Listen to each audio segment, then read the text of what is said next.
on est épris, hein, on est happé par ce projet colonial, finalement, puisqu'avec toute sa composante horrible, abjecte, violente. C'est un dessin colonial.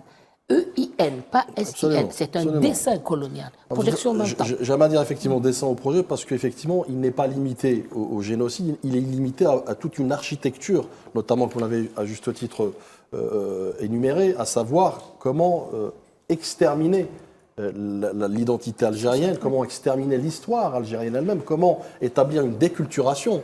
Pierre Bourdieu avec son aliénation coloniale notamment.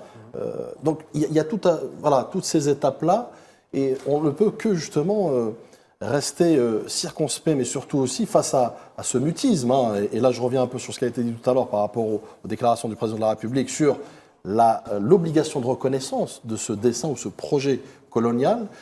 L'Algérie ne quémande pas encore une fois des excuses, l'Algérie exige une rigueur pour que la France regarde en face justement ce projet colonial, qu'elle regarde avec responsabilité et avec respect surtout envers tous ces martyrs depuis 1830 jusqu'à 1962, pour que enfin on puisse peut-être, je dis bien peut-être, dessiner des pourtours d'un avenir commun. Mais dans l'absolu, et là je reviens un peu sur la France contemporaine, actuelle, qui est une France otage des nostalgiques de l'Algérie française, nulle réconciliation, nulle discussion si, effectivement, les lignes ne bougent pas de leur côté, si, encore une fois, ils ne reviennent pas à la raison, puisqu'il est question aussi de responsabilité face à l'histoire.